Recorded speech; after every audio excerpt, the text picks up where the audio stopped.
qu'il y a des marchés comme ça pour cette génération, pour cette jeunesse intellectuelle-là, qu'elle soit de la diaspora ou bien du pays. Mais il faut s'éduquer. Il est impératif de s'éduquer sur les processus des marchés publics.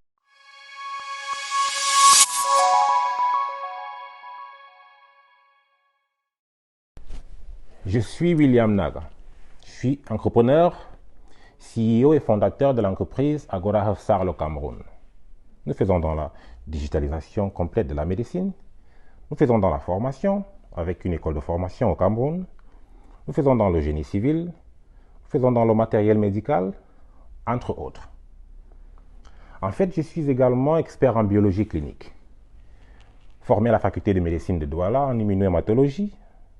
Je termine ma formation en 2015 et je m'envole pour les États-Unis, ici à New York, en fin 2015, pour un programme doctoral. Soyez la bienvenue sur ma chaîne Agora Business Group.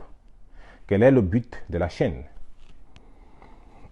Vous l'aurez sûrement déjà compris. Une des activités principales de mon entreprise au Cameroun, ce sont les marchés publics.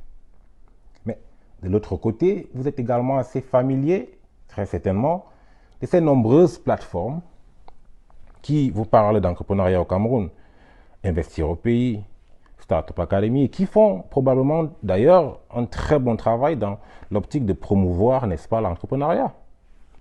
Mais sur cette chaîne, nous amenons une approche complètement différente. Nous allons parler d'un sujet très sensible. Nous allons parler d'un sujet et d'une idée qui est accessible à cette jeunesse camerounaise intellectuelle, locale et même celle de la diaspora.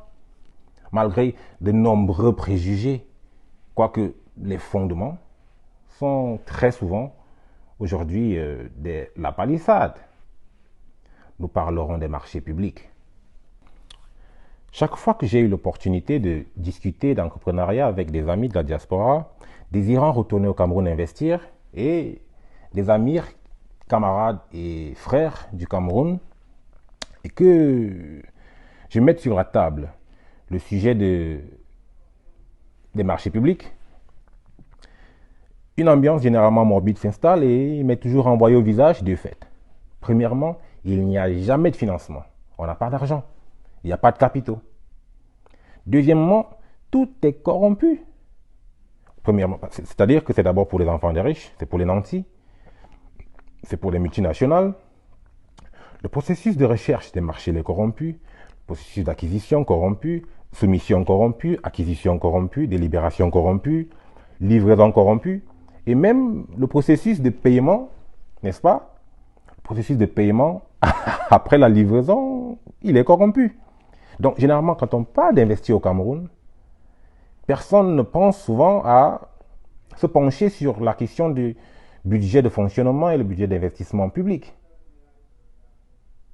Ce budget représente pourtant des centaines et des centaines de milliards de francs CFA par an. Mais ce n'est pas un argent qui est gardé quelque part. Quelqu'un m'a répondu un jour, oui, mais cet argent-là, ils gardent ça pour eux. Mais non, ce n'est pas un argent qui est gardé quelque part. Du tout. Peut-être qu'il est important de souligner aujourd'hui que sur notre chaîne, nous ne sommes pas là pour défendre les quelconques raisons de corruption. Tout au contraire, nous sommes là pour éduquer, pour éviter les portes de corruption. Donc, ce n'est pas un argent qui est gardé quelque part.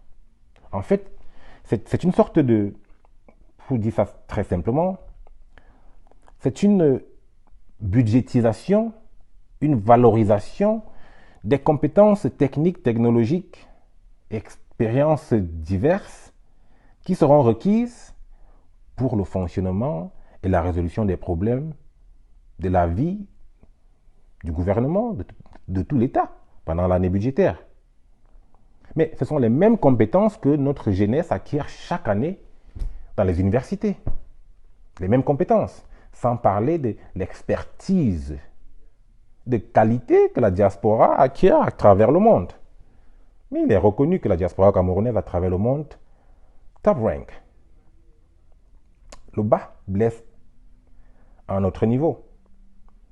C'est-à-dire que si vous prêtez attention, au Cameroun on les appelle les hommes d'affaires, parce qu'au Cameroun tout le monde est homme d'affaires. Ces hommes d'affaires, si vous regardez généralement, n'ont pas vos compétences intellectuelles. Du tout. Mais ils vont vous employer, vous, pour faire ces marchés. Vous payez des centaines de mille, mais eux seront payés des millions.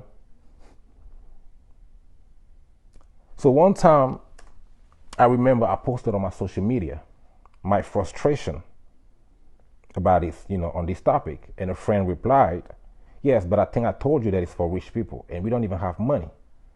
So what I did is, en fait, j'ai pris le journal des marchés de l'année budgétaire 2022 et je lui ai envoyé un marché. Tenez-vous bien, je vais lire quelque chose rapidement là. Le budget, le marché était pour les ingénieurs télécom et réseau. Je ne donnerai pas la référence du marché. Mais maintenance d'un logiciel informatique, M-File, etc. L'objet précisé, la consistance des prestations